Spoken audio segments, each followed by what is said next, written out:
I often ask people, how is your life working for you? And most people say, well, I'm getting by. But I'm not interested in you just getting by. I want you to flourish. I want you to master the two things that make life worth living: wealth and happiness. Now, some people think these are mysteries. They think wealth is for the lucky and happiness is for the few. But I discovered at age 25 that both are a study. If you study economics, you'll get money. If you study happiness, you'll find joy. Today, I'm taking you through my 7 personal strategies. These aren't just ideas. They are the laws of the harvest. If you plant these seeds today, I promise you, your life will never be the same again. The first strategy is the one that changed my bank account the fastest. Unleashing the power of goals. Most people have a list of reasons why they aren't doing well, but they don't have a list of where they want to go. You must have a target. I've found that most people don't fail because they aim too high and miss. They fail because they aim at nothing and hit it. You need a list. Write it down. There is something magical that happens between the mind and the pen. Write down the small things, the shoes you want, the car you want, and write down the big things, the person you want to become. The real value of a goal isn't the $1 million.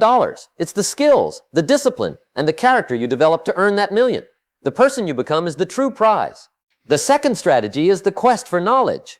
You've got to become a self-taught person. Schooling makes you a living, and that's fine, but self-education makes you a fortune. I used to tell my mentor, Mr. Shoaff, that I couldn't afford the books. He looked me in the eye and said, Jim, you can't afford not to read them. Don't let a day go by where you haven't learned a new idea. Read the books, listen to the tapes, attend the seminars. If you find someone successful, don't just admire them. Take them to lunch and ask them how they did it. One idea can change your health. One idea can change your marriage. One idea can make you a multimillionaire. But you have to be a hunter for those ideas. Strategy number 3, learning how to change. This is a tough one for most people because they want the world to change, but they want to stay the same. They want the government to change, the taxes to change, and the boss to change. But listen to me. For things to change, you have to change. You can't change the seasons, you can't change the wind, but you can change yourself. If you keep doing what you've always done, you'll keep getting what you've always got. Don't wish it were easier, wish you were better. Don't wish for fewer problems. Wish for more skills. When you start to change, everything around you starts to shift to accommodate the new you. Now we get to the practical side. Financial mastery. You must learn the 70-30 rule. Most people spend 100% of what they make, and some spend 110%. That is a recipe for disaster. You must learn to live on 70% of your income. The other 30%, you divide it like this: 10% for charity, because you must give back to the world. 10% for active investment, buying and selling to make a profit. And 10% for passive investment, putting it away for the future. It doesn't matter if you only have $10. Start the habit today. It's the plan that counts, not the amount. If you show the universe you can handle $10 with discipline, the universe will give you 10,000. Strategy 5 and 6 go together: time and environment. First, either you run the day or the day runs you. Stop mistaking movement for achievement. You can be busy all day and accomplish nothing. Learn to say no to the distractions so you can say yes to the things that move the needle. And second, look at the 5 people you spend the most time with. Are they lifting you up or dragging you down? Do they discuss ideas or do they discuss people? You are the average of your environment. If you want to be wealthy, you've got to spend time with the wealthy. If you want to be happy, find happy people. Distance yourself from the disasters and get close to the masters. You cannot hang out with chickens and expect to soar with eagles. The final strategy is the most important: the art of living. Happiness is not something you postpone for the future. It is something you design for the present. I've met people with millions of dollars who are miserable, and I've met people with very little who are rich in spirit. Learn to be invest in your family, invest in your health, and invest in your joy. To have more than you've got, you must become more than you are. That is the true blueprint for a life of wealth and happiness. I'm Jim Rohn, and I'll see you at the top. Now, between the idea and the achievement, there is a bridge. That bridge is called discipline.